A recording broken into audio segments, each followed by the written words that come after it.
I'm seeing a lot of emotion stirred up in this spread, okay? And I feel like it oscillates between like distrust and also frustration and a little bit of anger. And so whatever you do, try to, maintain your composure for this week. And especially when dealing with, people you care about, people you love. Aiming to be a little bit more objective when it comes to communication. So for example, if someone is saying like, "Hey, sorry, I missed you last time. How about we catch up this week?" And you're kind of like, "Oh, when I needed you last week, you weren't there, and now you're here."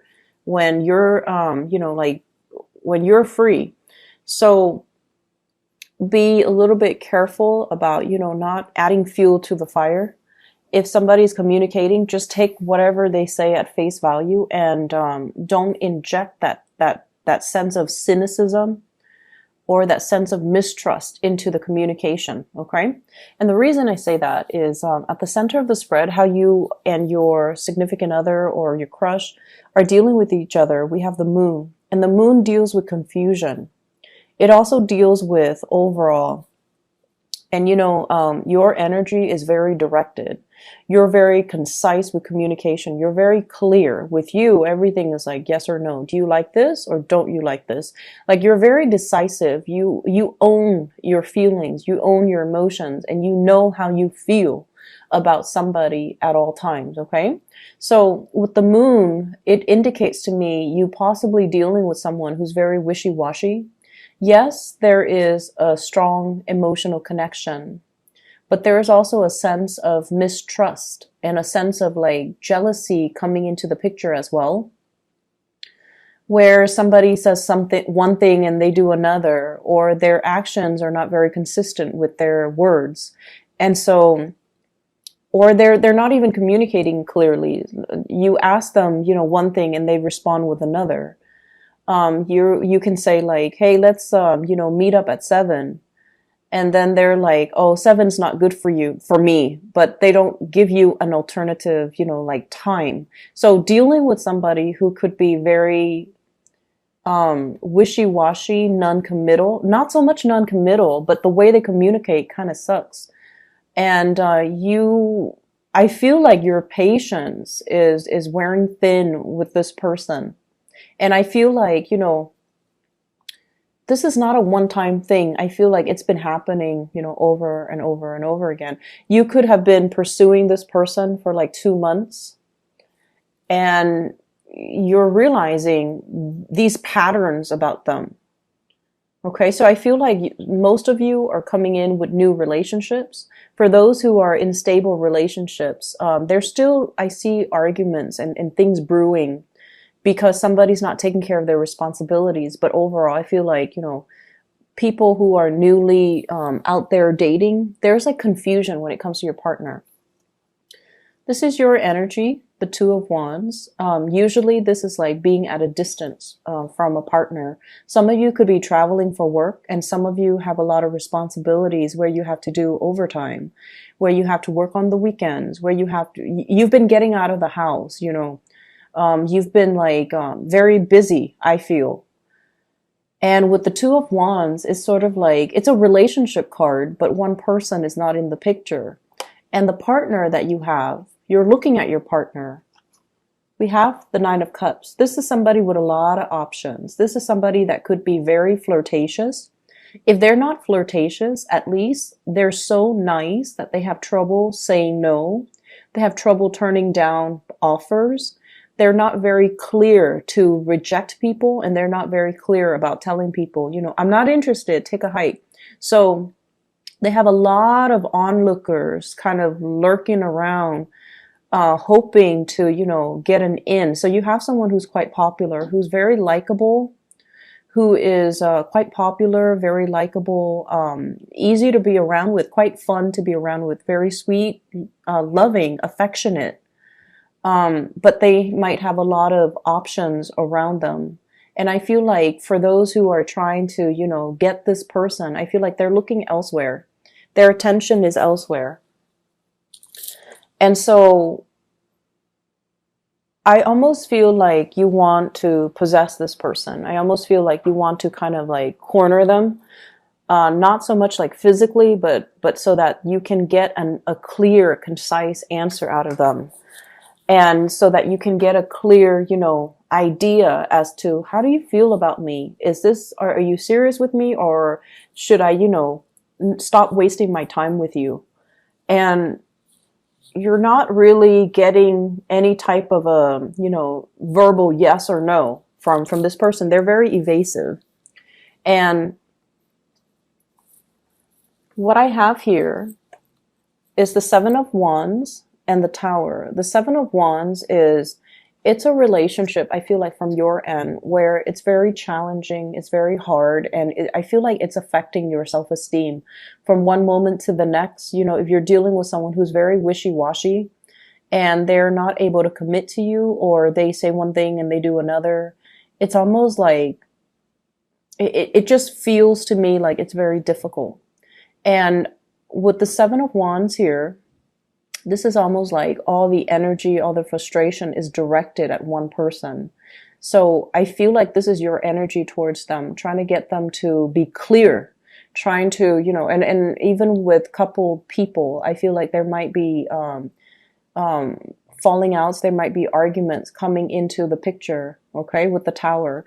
And I pulled out two cards as well to clarify the Tower, just to see what we're looking at. And we have here the Seven of Cups. This is like fantasy, not made into reality. And I have some people as well. This is internet-based types of communication where somebody's looking at other pictures, where somebody is like possibly talking to other people, texting other people. And we have here the Ace of Cups. So this seems to me like it's a revelation about, where you stand with another person. Are you like, the way that you feel about them, you might really like them, but you might not be the only person that they're talking to. And then I also feel like, coming to the realization that maybe this is a lost cause, because, you built this person up, like you saw the image of them, or you saw like, the fantasy of them, but in reality, they might not be the suitable partner for you. So I feel like something is coming to light where you are going to make a reassessment of this relationship, and you might not, I feel like you might not feel like they're giving you their undivided attention, and their attention, their energies are scattered elsewhere. And I feel like you're dealing with a big flirt. You're dealing with someone, not so much a heartbreaker, but like they like the attention, okay? They like the attention that's given to them. And then on the flip side of that, I also feel like you're dealing with someone who has trouble rejecting suitors. And so they kind of keep people hanging on, not because they like the attention, but because they have trouble saying no. And it can be very frustrating because with you, you're very clear about, drawing boundaries, and you're very clear about who you want to pursue. So that element, I feel like there's frustration associated with it, okay? The second spread here, I feel like for many of you, you're planning to receive guests to come to your place, or you're planning to take a trip with friends to venture out. I feel like some of you just want to get away. There's this element about, wanting to get a new start, wanting to like just sell your house, get rid of your stuff and move to a different location. So I'm feeling this sense of like wanting to break out of your shell and have a new experience. Okay. Do something new, do something amazing, and just, plotting the next trip, the next location, the next job, the next, vacation even. So I see a lot of that coming into the picture. I don't see financial issues, so no news is always good news. But what I do see is you want a partner in crime, okay? You're more than capable of doing things on your own, but I feel like a lot of the times you're very hesitant.